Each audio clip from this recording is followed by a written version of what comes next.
je suis allée souper avec ma cousine et son mari pour sa fête. Et puis, on s'est mis à parler d'immobilier, parce que je ne sais pas pourquoi les gens me parlent souvent d'immobilier.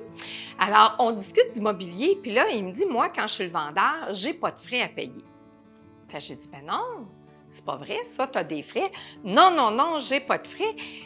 Et j'ai réalisé que ça m'arrive constamment, tellement que j'ai une feuille, déjà toute écrite, que j'ai sur mon site pour vous, parce que j'entends toujours ces questions-là. Puis c'est sûr que quand on vend puis on achète, bien, on a besoin de savoir combien on a dans nos poches parce qu'on veut savoir qu'est-ce qu'on a à investir sur la prochaine maison. Puis je pense que c'est mon travail de vous informer de tout. Les surprises, surtout des 1 000 c'est pas le fun d'avoir des mauvaises surprises comme ça. Alors, j'ai ma petite liste. Et on passe ça avec les clients. Quand je vais pour faire une présentation, on a parlé du prix de la propriété, mais je veux toujours prendre du temps pour expliquer les frais aux vendeurs, démystifier l'impression qu'on n'a pas de frais. Fait que le premier frais qu'on a, si ça s'applique, bien sûr, c'est l'acquittance. Quand on a un prêt sur une propriété, il y a eu des frais, ça c'est ce que l'acheteur paie, il y a eu des frais pour enregistrer le prêt pour que le créancier ait un droit, un lien sur votre propriété si vous arrivez à être à défaut de paiement. C'est-à-dire que c'est un droit qui est public. La banque a dit, si tu ne me payes pas, je m'en vais reprendre ta maison. Alors ça, c'est enregistré au Bureau des droits de la publicité. Mais quand on vend, bien, il faut l'enlever, le lien, parce qu'il y en a une autre banque, une autre institution qui veut mettre son lien pour le nouvel acheteur. Ça, c'est un frais de quittance. C'est le notaire qui fait la transaction, qui fait la vente, qui va vous le facturer. Ce n'est pas tous les notaires qui vont facturer la même chose. Il y en a qui vont facturer le frais d'enregistrement et des frais pour traiter l'enregistrement. Ça varie entre 600 à 1 000 $ maintenant. Alors, c'est un gros frais quand même qui est important. En deux, si vous avez un prêt, c'est sûr que vous aurez probablement une pénalité. C'est très rare qu'on réussisse à vendre le mois que votre prêt ou votre terme de prêt se termine. Alors, il y a une pénalité. Ça, c'est important aussi parce que quand on a des gros taux d'intérêt, puis ça diminue, en tout cas, ça, c'est une technicalité, il ne faudrait pas que je parle de ça. Un peu.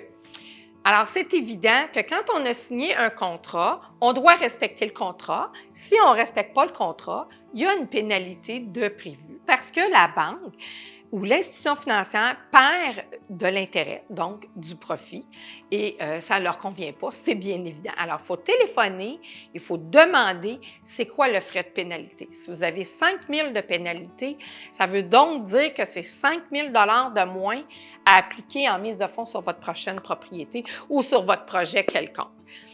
C'est sûr que, j'en reviens avec la quittance rapidement, si votre maison est payée, vous n'aurez peut-être pas de quittance. Mais ça se peut que votre maison soit payée, vous n'ayez pas payé votre quittance au moment où vous avez fait votre dernier versement.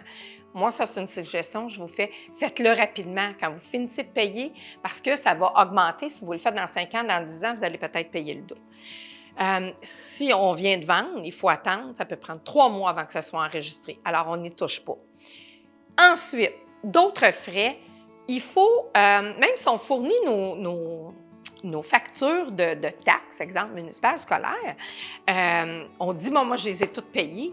Bien, peut-être qu'on s'est trompé, peut-être qu'on a fait une erreur. Ça prend l'état de compte. Le notaire ne peut pas se fier sur la bonne parole des gens. Alors, ils font venir à la municipalité l'état de compte.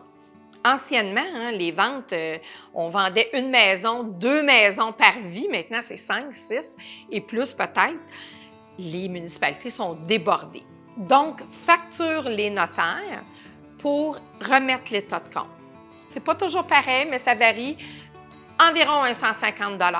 Donc, les notaires refilent la facture aux vendeurs parce qu'ils ne peuvent pas se permettre, au nombre de transactions qu'ils font, d'avoir ce frais-là de plus. Il faut que quelqu'un le paie. Et ce n'est pas à l'acheteur à prouver que ses taxes sont payées, c'est vraiment au vendeur. Encore un autre frais.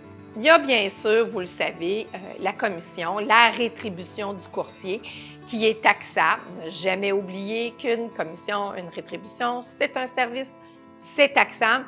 Super important de le dire. Une commission de 10 000 c'est 1 500 c'est un montant encore très important. Donc, c'est important de le savoir. Un autre frais, le certificat de localisation. Les certificats de localisation ont vraiment augmenté. Hein. Il n'y a pas tellement longtemps, on avait ça pour 800 1 000 Maintenant, ça varie entre 1 200 1 200 à aller à, j'ai vu 1 800 j'ai vu du 2 000 C'est sûr qu'une petite maison, bien, je dis une petite maison, un petit terrain en ville coûte beaucoup moins cher qu'une terre en campagne ou quelque chose où il y a des bords de l'eau, des servitudes. Bon, plus c'est grand, plus c'est loin, plus ça va vous coûter cher. Souvent, c'est payé chez le notaire. Une autre technicalité qu'on pourrait jaser une autre fois. Et souvent, surtout depuis la pandémie avec la crise, les surenchères, la rapidité du marché, l'assurance titre. L'assurance titre, c'est quelque chose qui couvre ce que le certificat de localisation pourrait venir nous dire qui n'est pas nécessairement conforme ou correct ou parfait sur votre maison. Je vous donne l'exemple, un cabanon qui est trop proche de la clôture. Vous allez me dire, c'est nono, un cabanon qui est trop proche de la clôture. Mais s'il est sur une fondation de béton, c'est un problème. Mais si c'est un gros cabanon qui a 12 par 14, probablement que ça va coûter des frais pour le déplacer. Si un voisin, pas agréable, vient nous dire « il faut que tu tasses ton cabanon ». C'est rarement la municipalité qui va venir nous le dire, à moins qu'on soit carrément chez le voisin, là, mais on entre dans d'autres détails. Mais l'assurance titre, l'institution financière va l'exiger au notaire. Il ne pourra pas faire la transaction s'il n'y a pas l'assurance titre. S'il y a quelque chose de pas conforme qu'on connaît, on va en avoir une assurance titre.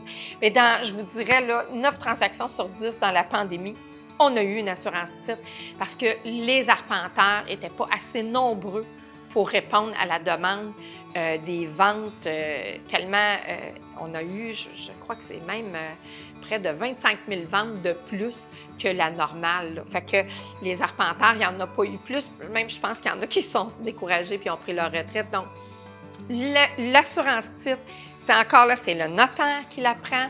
Elle va dépendre, le prix va dépendre de la valeur du prêt.